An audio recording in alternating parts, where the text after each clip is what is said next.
नमस्कार, good morning, सत श्री अकाल। दोस्तों, मैं अभिषेक जैन, आपका मेरी चैनल पर स्वागत है। इस कहानी में हम नारायण भक्त लड़के के बारे में जानेंगे जिसने अपनी सच्चाई और अपनी अच्छाई के बल पर करोड़ों का बिजनेस प्राप्त किया।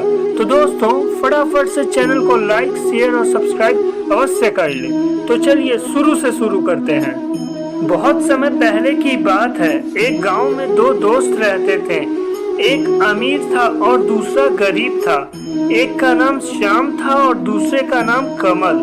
श्याम बहुत ही गरीब था और कमल बहुत ही अमीर था, परंतु श्याम पढ़ने में बहुत तेज था और वह कमल की पढ़ाई में मदद करता था। श्याम नारायण का बहुत बड़ा भक्त था। श्याम ने वेदों का अध्ययन कम उम्र में ही कर लिया था। एक बार उन दोनों ने सोचा, चलो क्यों ना मेला घूमकर आया जाए। पास के एक गांव में बहुत ही बड़ा मेला लगा था। श्याम ने अपनी माँ से कहा, माँ मुझे कुछ रुपए दे दो, मैं मेला घूमने जा रहा हूँ। माँ ने उसे 2 रुपए दे दिए और कहा, बेटा ध्यान से खर्च करना। श्याम ने कहा, ठीक है माँ, और वह अपने दोस्त के घर की ओर भागा। कमल अपने घर से बाहर ही निकल रहा था, तभी वहाँ श्याम पहुँच गया। श्याम ने कहा, भाई मुझे 2 ही रुपए मिले हैं। कमल ने कहा, मुझे तो केवल माँ ने अभी 100 रुपए ही दिए हैं। वे दोनों एक साथ मेले की ओर निकल पड़े। जब वे मेले में पहुंचे तो उन्होंने देखा कि बहुत ही बड़े बड़े झूले लगे हैं। तभी कमल ने जाकर अपने लिए सभी झूलों की टिकट को खरीद लिया और वह बारी बारी से सभी झूलों पर झूलने लगा। इधर श्याम ने सोचा कि कौन से झूले पर झूलूं। तभी श्याम ने सोचा, छोड़ो झूला, मुझे तो डर लगता है, मैं इस पैसे से कुछ खा लूंगा।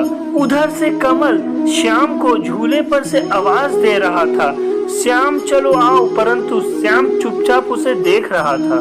जब कमल सभी झूलों पर से झूल कर आ गया तो उसने कहा, चलो कुछ खा लेते हैं, और वह बड़ी सी मिठाई की दुकान में चला गया और कमल ने तरह तरह की मिठाइयाँ खरीद ली और अकेले बैठकर खाने लगा।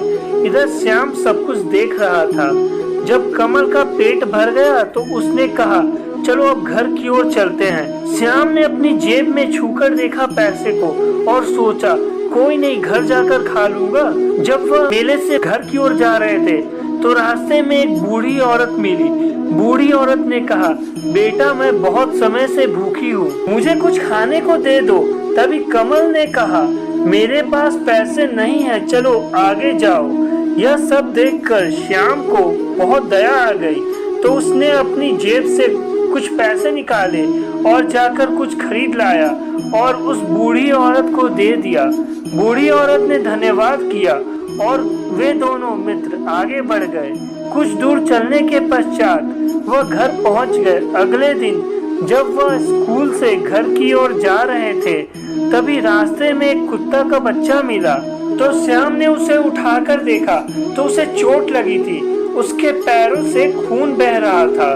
तो श्याम ने उसे पट्टी लगाई और उसे साइड में ले जाकर एक जगह रख दिया। इसे देखकर कमल ने कहा, यहाँ टाइम वेस्ट मत करो, चलो चलते हैं। फिर दोनों वहाँ से आगे बढ़ गए। कुछ दूर चलने के पश्चात उन्होंने देखा कि एक बहुत ही अमीर शख्स घोड़े गाड़ी से उतरा। तो उन्होंने देखा कि वहाँ वही बूढ़ी औरत बैठी थी जो उस दिन उन्हें मेले से घूमकर घर लौटते वक्त मिली थी।